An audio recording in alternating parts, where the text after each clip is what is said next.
Kuya, nandito na ako. Kasama ko na si Simang. Oh, mabuti naman at nakabalik ka kaagad. Dumating naman kasi as scheduled yung bus ni Simang eh.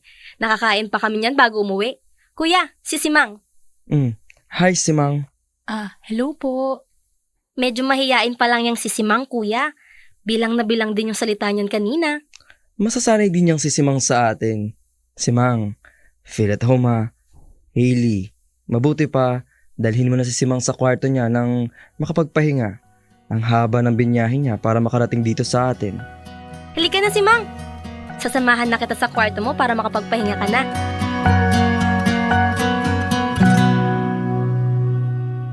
Kuya, venti ba sa'yo o grande? Pareho tayong venti, magka-size yan no? Caramel macchiato yung sa akin. Eto na, kuya. Sarap talaga ng kape pag libre. Ikaw, Hailey, pa-deliver ka ng pa-deliver ha? Hindi ka naman nagbabayad. Kahit may trabaho ka na, spoiled ka pa din sa akin. Salamat ka, paboritong kapatid kita. Siyempre naman, kuya. Wala ka namang choice eh. Dalawa lang tayo magkapatid, no? Hailey, sigurado ka ba dyan kay Simang? Bakit, kuya? Mukha bang tamad? Di, mukhang artista. Pag tinitignan ko, mukhang siya yung amo natin sa ganda eh. Ang ganda nga niya. Napansin ko din. May mga brilyante pa yung kuko. Paano maglalaba yun? Diskarte niya na yun, kuya. Buti na lang, good boy ka. Hindi ako mag-aalala na baka ligawan mo si Simang. Mga naiisip mo talaga. Madami na akong isipin, gusto mo pang dagdagan. Pumasok ka na nga sa kwarto, may trabaho pa bukas.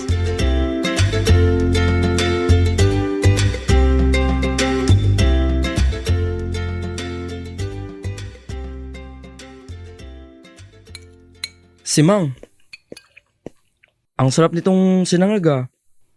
Kahit walang ulam, pwede na eh. Di ba, Hailey? Yung masarap sa kanya, tostadong-tostado yung bawang. Ang bango-bango pa.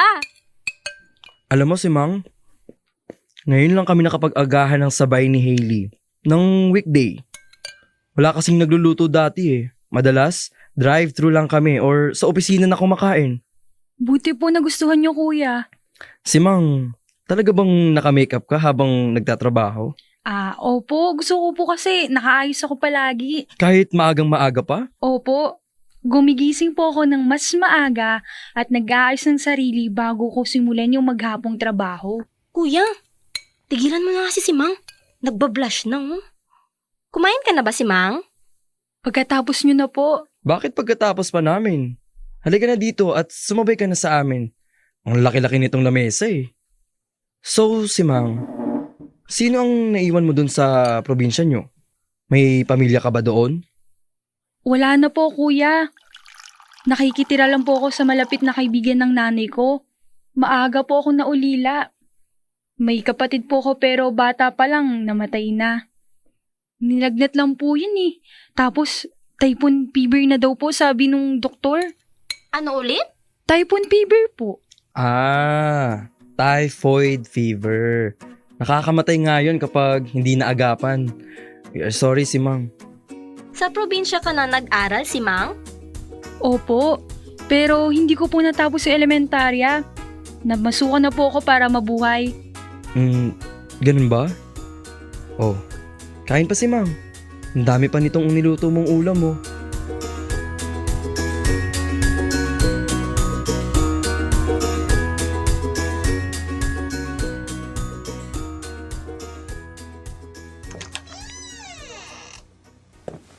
Uy, hindi makatulog. Hinihintay ako. Nihintay ka ng kape mo. Thank you, kuya. Ang sweet mo talaga. Sana hindi ka na mag-asawa. Hindi pa ako ready, kuya. Paano akong mag-aasawa wala pa nga akong girlfriend? Hailey, ang bilis naka-adjust ni Simang ano? Oo nga, kuya eh. At home na agad. Nakataas na yung pasasala kapag nagpapahinga. Ganda nga ng legs niya eh. Kasing puti ng labanos. Kuya! Joke lang. Ito naman, hindi na mabiro. Ito naman kasing si Simang, pagka-iksi-iksi ng shorts. Mas maginhawa daw kasi ang pagkilos niya pag naka-shorts at naka-sleeveless siya. Ang init daw kasi dito sa Maynila. Kaso nga, nag-iinit din ako. Kuya! Huwag mo mga swangin si Simang. Marinig ka, uy. Inaasar lang kita. Mabuti nga't sumasabay ng kumain sa atin at di na nahihiya. Saka, makwento na din ano. Minsan nga nagbibiro pa eh. Sana talaga magtagal. Ang hirap kumuha ng kasambahay eh. Lalo na, yung kasing ganda ni Simang. Aray! Hailey, masakit ah. Arte, throw pillow yun eh. Lambot kaya? Good night, kuya. Salamat sa kape. Good night, Hailey.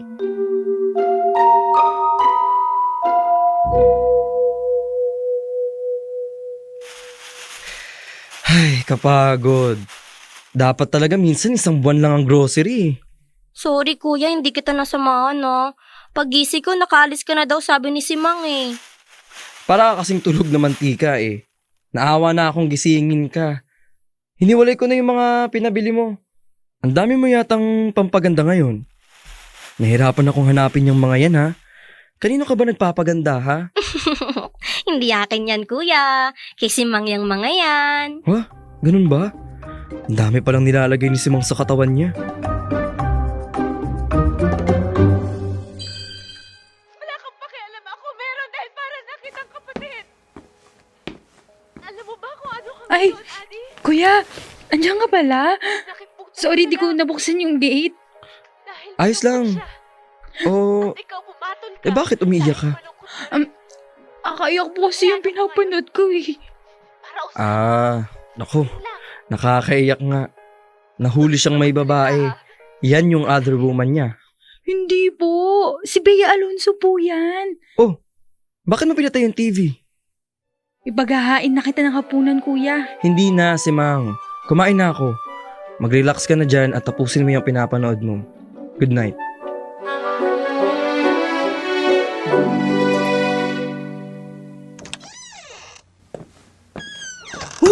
Grabe ang intense nun, Jake. Sigurado ako. Masakit ang katawan ko bukas nito. Baka nga ako, mamaya lang eh. Tagal kasi natin hindi naglaro. Pakuha ko ng may inom sandali ah. Simang, Opo, kuya. pahingi naman kami ni Jigs ng may inom. Opo, kuya. Sige po. Brad, kasambahay nyo? Yes bro, bago lang kaya ngayon mo lang nakita. Naks, ganda Brad ah. Pwede bang umakyat ng ligaw dito next week? Sira ulo ka talaga, Jigs.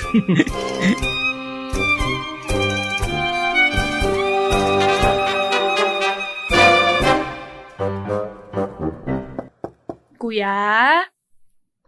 Pasok, Simang. Bukas yan. Kuya, pwede pong makiligo ako sa banyo nyo? Ha? Anong nangyari sa banyo mo? Sira po yung gripo. Wala pong lumalabas na tubig kahit bukas. Itinawag mo na ba kay Manong Boyet para maayos? May trabaho po si Manong Boyet eh. Sa Sabado pa daw po makakapunta. Bakit di ka maligo sa banyo ni Hailey? Sa kaibigan daw po niya matutulog si Hailey, kuya. Ayoko pong pumasok sa kwarto niya kasi wala siya eh. Ganun ba? Sige. Maligo ka na dyan.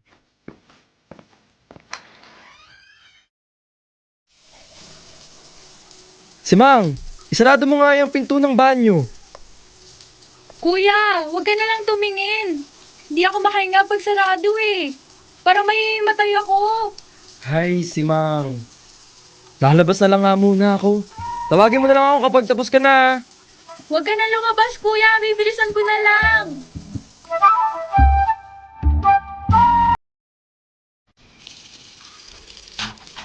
Simang, bakit di ka muna magbihis bago ka maghugas ng plato? Konti lang naman po ito, kuya. Baka po madumihan yung pantulog ko eh. Hindi ka ba natatakot na malaglag yung tuwalyang nakatapis sa'yo? Hindi. Ikaw naman ang makakita, kuya eh. Uy, si kuya. Gustong malaglag ang tuwalya. Simang, loko ka talaga.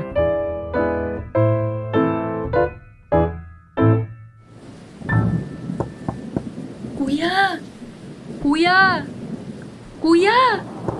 Buksan mo tong pinto! Oh, Simang, bakit? Kuya, pwede bang dito muna ako? Ha? Bakit? Ang lakas ng kulog, kuya. Natatakot ako eh. Kulog lang yan, si Mang. Umuulan kasi. Sige na, kuya. Kasya naman tayo dyan sa kama mo eh. Saka, hindi naman ako malikot.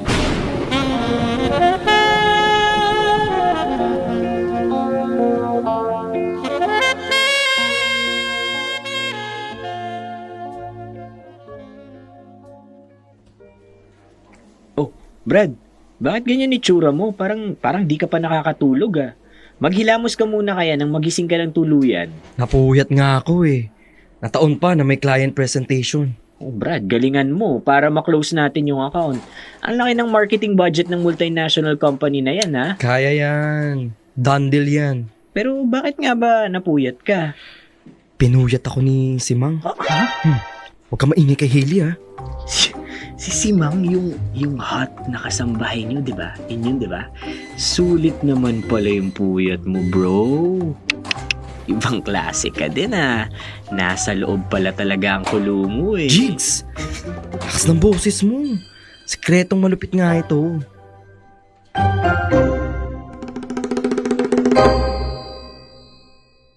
Si Mang, halos gabi-gabi ka nang natutulog dito. Baka makahalata na si Hailey. Lagi namang wala si Hailey, kuya. Pag nandito naman siya, pumupunta lang ako sa'yo pag alam kong tulog na siya. Pagtapos naman ng... Kailangan pa bang i-memorize yan? Basic? Bumabalik na ako sa kwarto ko. Si Mang, lilinawin ko lang ha. Baka umaasa ka ng kasal o ano man. Hindi ko kayang ibigay sa'yo yun. Hindi ako ang lalaki para sa'yo. Hindi naman ako umaasa, kuya. Masaya na akong pagsapit ng gabi. Kahit ilang oras lang, akin ka. Okay na yun sa akin.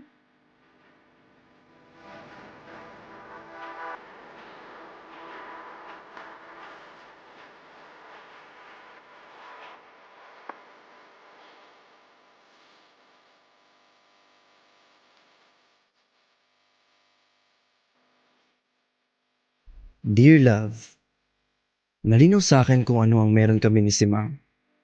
Pero hanggang dun lang talaga yun. Aminado akong hindi si Simang yung babaeng pakakasalan ko at simula pa lang, pinaintindi ko na sa kanya yun. Mabait naman si Simang. Pero hindi kasi kami pareho ng wavelength. Magkaiba kami ng gusto. Wala kaming mapag-usapan. Ang tanging topic namin, ano ang pinagkaiba ng mechado sa menudo? O di kaya, ano ang pinakamabisang pangtanggal ng mancha sa dekolor? O kaya, yung mga piling eksena sa probinsyano? Hindi ko kakayanin na sa mga bagay na tulad nun, palaging iikot ang usapan namin. Ayokong mahulog ng tuluyan si Simang. Pero, ang hirap naman niyang hindian.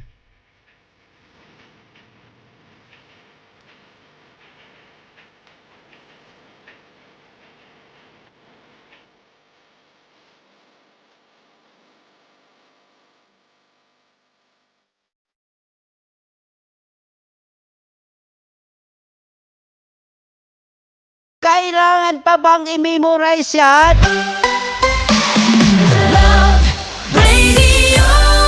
Basic!